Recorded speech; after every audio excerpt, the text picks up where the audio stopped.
Et on poursuit notre cheminement avec une autre séquence. Alors, on l'a évoqué un petit peu avec Fabrice et on poursuit sur le digital. On va parler des réseaux sociaux. Et pour ce faire, j'appelle Pascal Lablanche. Alors, la nécessité des réseaux sociaux pour le développement de nos entreprises artisanales. Alors, Pascal Lablanche, vous êtes expert en stratégie digitale. Pourquoi communiquer? Pourquoi communiquer digitalement? Mon prédécesseur l'a évoqué il y a quelques minutes. Je citerai Paul Vaclavic, qui est un grand de la communication de l'école Palo Alto aux États-Unis. 75% de nos concitoyens renoncent à un achat ou à une consultation de service après la lecture d'un avis sur Internet. Les 2/3 des internautes se disent impactés par les avis en ligne avant une décision d'achat. 90% se disent influencés par un réseau social.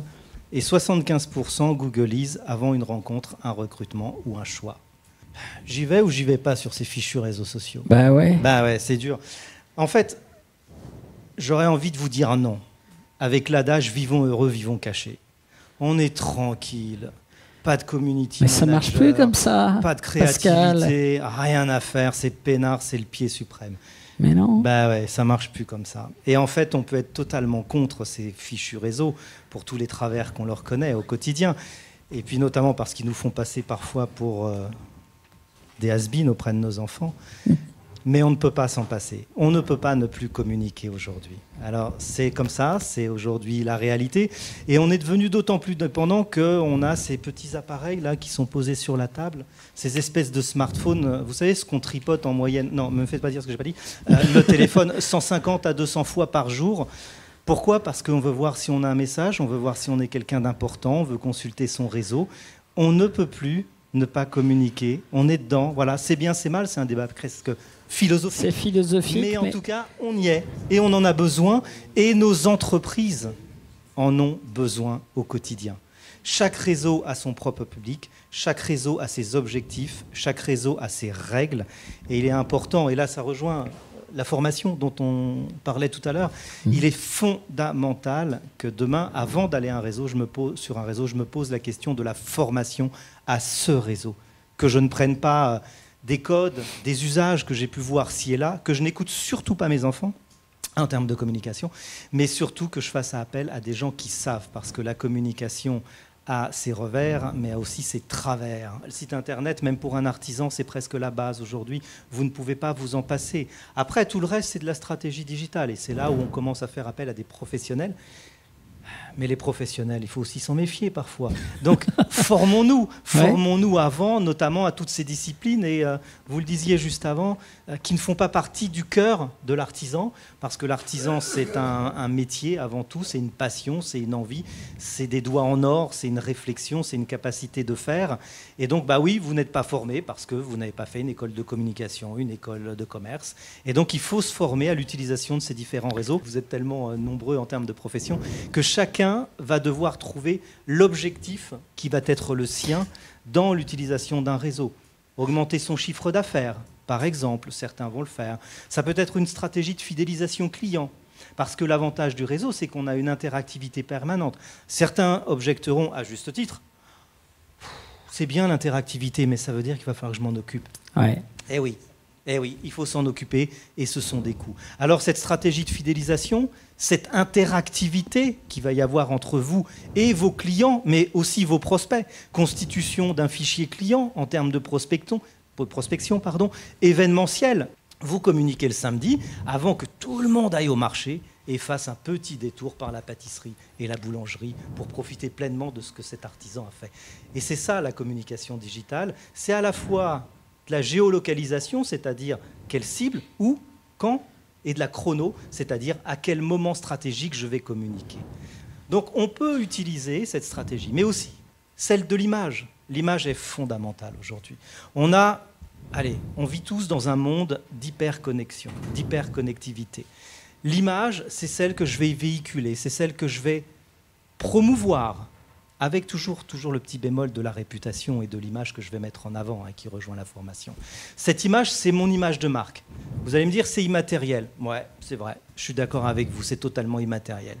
Mais pourquoi les grands de ce monde dépensent-ils des milliards d'euros, voire de dollars, en communication?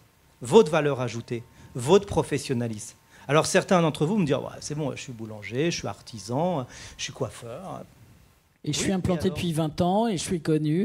J'ai mes connaît, clients, ça marche bien. On me connaît, on a mon numéro de téléphone. Hein. Ouais. On peut me téléphoner pour prendre un rendez-vous. Lequel je prends? Bah tiens, celui-là, il a un beau site et il a des bons avis Google. Bah voilà. Bah j'ai choisi celui-là. C'est bête, hein? Ouais, c'est très bête. Mais comme personne, dans ce que l'on appelait le réseau à l'ancienne, et là je fais rappel à mes cheveux blancs, le réseau à l'ancienne, ce bouche à oreille qu'on aime tant, m'a conseillé sur le choix de mon artisan portail. Eh bien, je m'en suis référé aux outils que l'on connaît et que l'on utilise au quotidien. Et en fait, ces réseaux sociaux sont devenus le bouche à oreille qu'on a connu. Celui qu'on avait quand on demandait à notre boulangère « Vous connaîtriez pas un bon réparateur de portail ?» Mais si, j'en connais un, bien évidemment. Allez chez monsieur, vous connaîtriez pas un bon bijoutier? Oh, j'en connais un, il fait des bijoux superbes. Maintenant, je me connecte et je regarde les créations. Et cette image de marque, elle va être véhiculée par ce que l'artisan va souhaiter promouvoir. Ah, lui, il me fait perdre du temps. Il n'y a pas de rendez-vous, je vais encore attendre 1 heure, j'ai pas le temps. Bon, je vais prendre l'autre. Voilà, c'est facile. Donc le chiffre d'affaires, l'interactivité, parce que je communique, j'échange. Tiens, j'ai mon caviste qui m'invite là très prochainement à une petite dégustation de Chablis. Ah, j'adore le Bourgogne. Bah, j'y vais, forcément. S'il m'avait pas envoyé l'invitation, je savais même pas qu'il le faisait.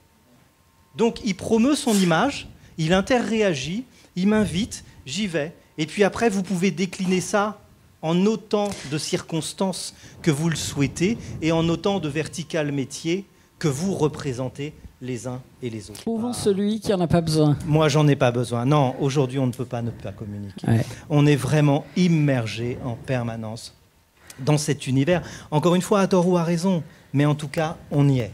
Je me dis comme ça que les artisans ont quand même un intérêt, c'est qu'ils ont souvent un tour de main du visuel, en fait, à communiquer. Les artisans restent, et je ne dis pas par flatterie, l'un des plus beaux métiers du monde, parce que c'est de la créativité, c'est de la création, c'est de l'artistique.